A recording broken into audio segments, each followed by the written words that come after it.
Another thing the ninja had to excel in was their jumping ability.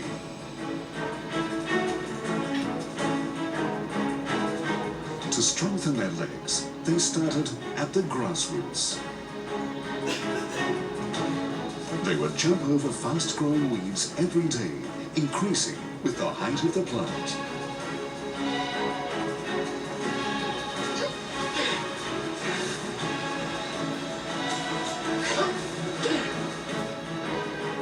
The ninja also frequently had to leap down from high places.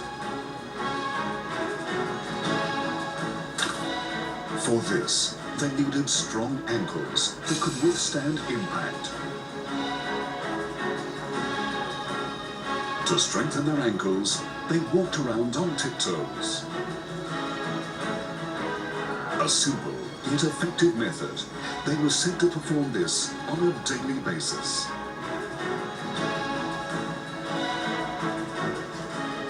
Then they would step it up with an intense method.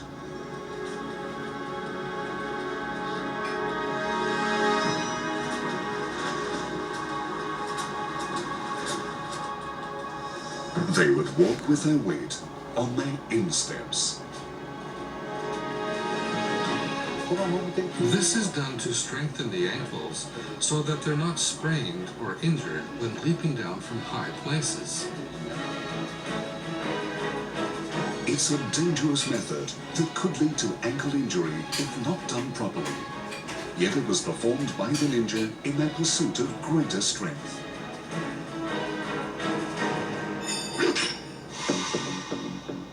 In addition to their finger strength and jumping ability, the ninja valued sharp eyesight. And they had several training methods for this as well.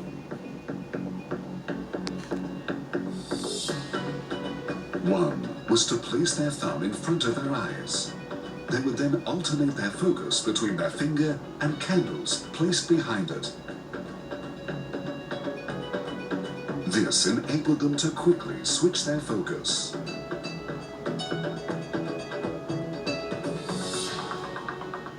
They also practiced adjusting their eyes to changes in brightness.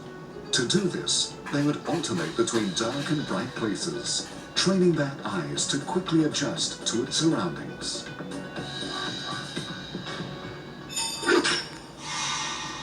To the ninja, mental strength was just as important as physical strength.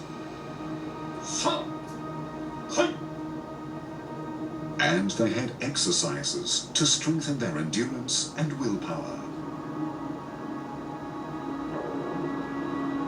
One was fasting.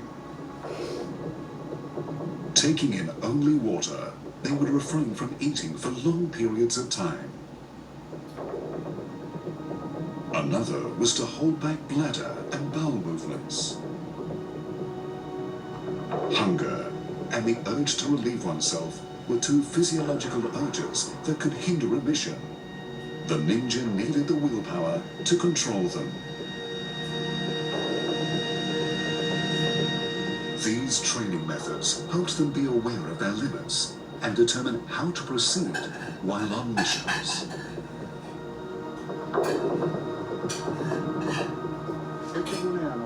By bringing together the mind and the body, you're able to maximize your abilities.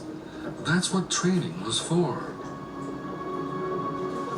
Their training was what enabled them to operate effectively and level-headedly when infiltrating enemy territory. The ninja cultivated their skills through rigorous and often unique training methods. And one skill they placed particular importance on was their running ability. So, what techniques did they use to improve their running skills? Time was of the essence when communicating information gained in enemy territory. So the ninja had to be able to run fast. And some of their training methods have been passed down. One was to place a straw hat on the chest and run fast enough so that it wouldn't fall. Another was to tie a 10-meter cloth to one's head and run so the end didn't touch the ground. In addition to speed, the ninja needed endurance to cover long distances. And they're said to have utilized a running method different from what we use today.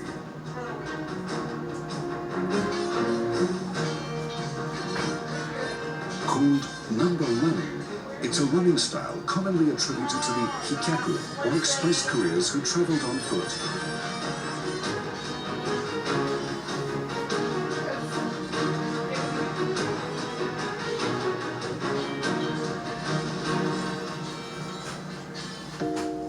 So, what exactly is number running? We visited Takashi Kawabata, a professor who studies body motion at Kansai University. Number running is a method that raises the efficiency of your running ability. It's said to use less energy, enabling you to run for longer. A marathon runner performs the number run for us. Yo, stop!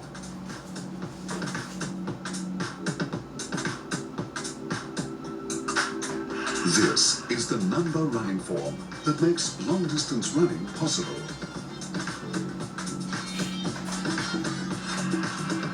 Let's compare it with the regular running form.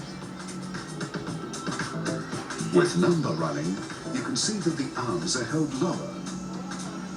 Why is that? When most people run, the axis is at the center of their body, and their arms and legs rotate around it in a twisting motion.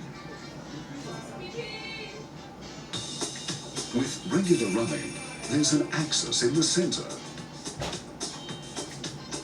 When the right foot goes forward, the lower body twists towards the runner's left side. At the same time, the upper body twists in the opposite direction to maintain its balance. And the arms are constantly swung to support the twisting motion of the upper and lower body.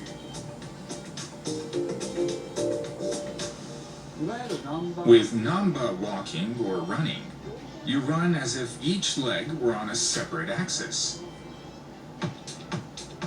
In other words, there's an axis on either side of the body. When a foot goes forward, the upper body of the same side is simultaneously pushed forward. With this running form, there's hardly any twisting motion.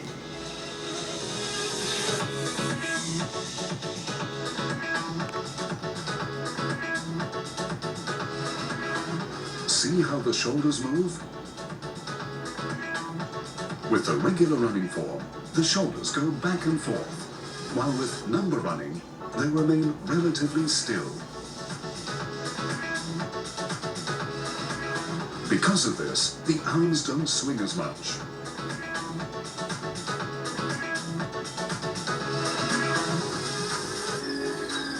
This running form keeps muscle engagement and joint load to a minimum. Now, let's assess the effectiveness of this traditional method from a scientific standpoint. This graph displays energy consumption levels after a minute of running. The results show that number running used 22.2% less energy than regular running.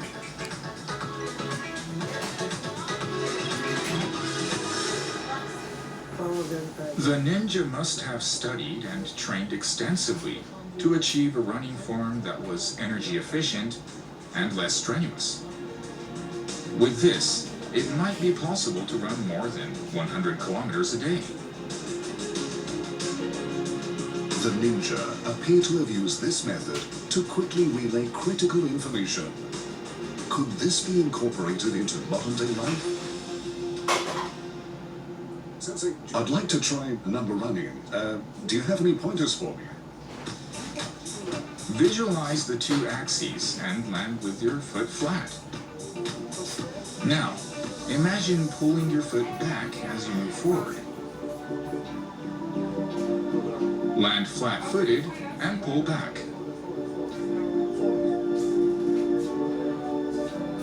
Just like that. It feels quite odd. Right? I need more practice, don't I? Yes, I'm afraid you do. From what we've seen, the ninja not only trained relentlessly, but they analyzed how the body worked and then developed ways to achieve the best results, rather like modern-day sports science. They honed their physical strength and their mental strength, and that's what gave them an advantage. Join us again next time as we